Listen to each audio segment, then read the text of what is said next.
Okay, George for title. I'm going to try to keep this short because it's kind of difficult to do. I went through and I made a couple of responses and broke down some of the parts of your video, but I don't know if I'm going to be able to do that. I'm just going to have to mention those.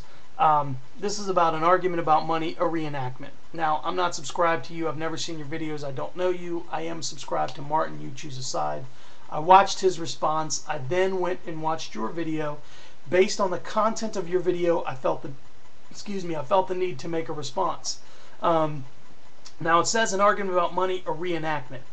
This looks to me like you just turned the camera on with a conversation with your wife. Now, if you and your wife were play acting, congratulations, because you did a great job. But even if this is a reenactment of an actual conversation you and your wife had, that's kind of stupid to make a video about a reenactment. So this seems like an actual conversation, which is what it is.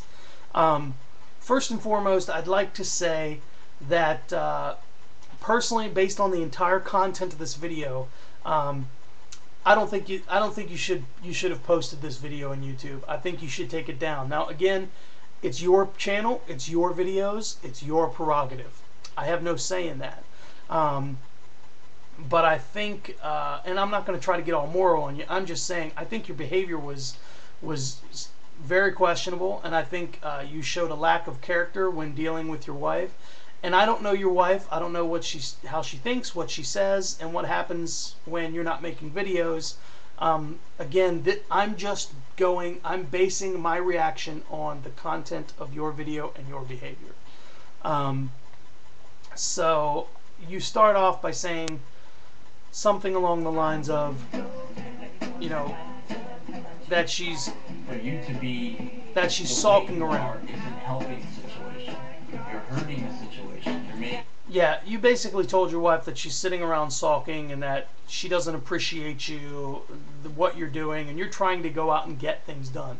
What are those things? Now, again, I don't know you. Martin said he's been following your economic situation, and he said you've been having trouble getting a job or having trouble, and you can't get unemployment, and things are strapped. Now, I understand. I've been there.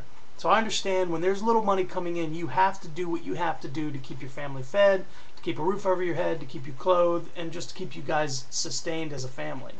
But you and your wife should probably sit down and have a different conversation. I mean, your wife sounds pretty sincere through most of this video, and she definitely sounds very concerned. And she doesn't sound irrational, like she's, you know, just doing ridiculous things. Now, again, I don't know her, so I'm not going to defend her. But you guys need to work that out a little bit more. I understand it's frustrating if you're the only one bringing in bread and it doesn't feel like you're being appreciated, especially if it's not enough money to get things that you need. But you got to understand your wife is also taking care of the kids. She's also got a homestead to kind of keep intact and to keep them fed and to keep them happy and keep them healthy, and you know, so you may not see as much value in what she's doing, but there's value in it. I guess that's what I'm trying to say. So then you talk about her And then you buy things even if they're necessities. This is the problem for a lot. This is why I put you off. I give you I tell you I got a little bit of money, and then you run through it, and then it's gone, and then we're broke and we don't have anything left. What do you mean I run through the money? You don't see it being run through, but when you spend and you spend and you buy things, even if they're necessities. Okay, so that's a stupid statement to make, George.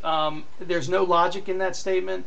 The fact that she spends and she spends and she spends, even if it's necessities. Well, if she's buying necessities, dude, then you can't bitch at her. If she's putting money towards bills, if she's buying food, she's doing what you're telling her to do with the money, some of those things, or most of those things, then you can't bitch at her for spending money. The money's there to sustain you, to be spent. Is she supposed to hoard it?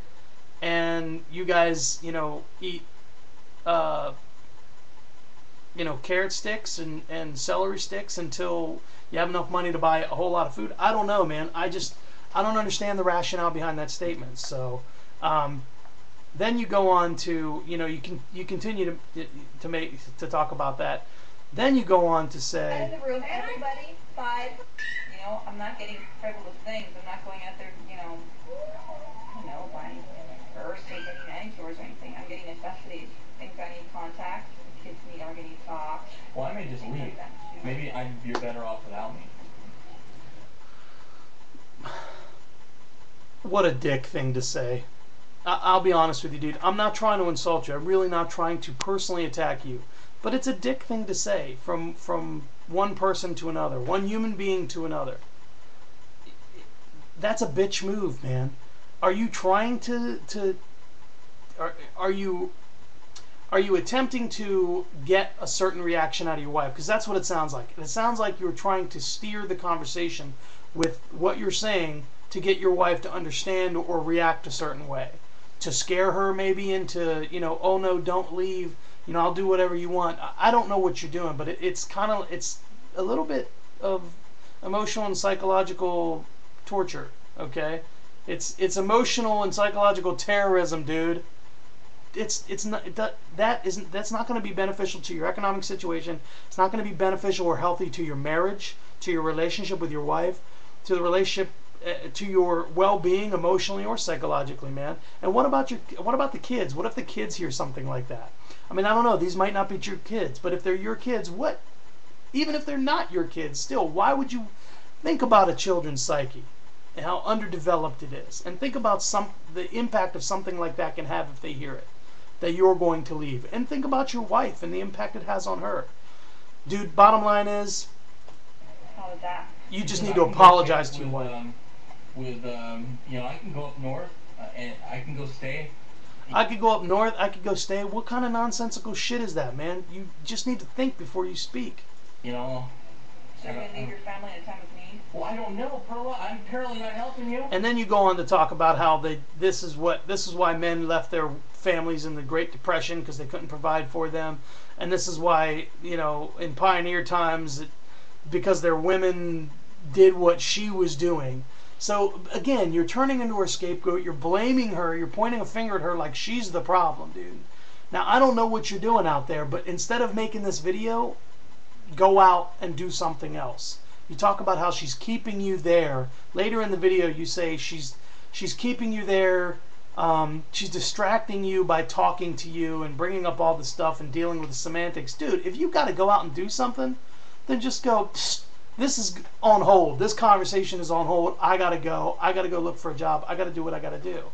Don't sit and split hairs about how she's bitching at you and she's not doing anything, and you're sitting around listening to her bitch at you and then blaming her for not doing anything, and you're trying to do something. Again, dude, it's illogical. There's no rationale.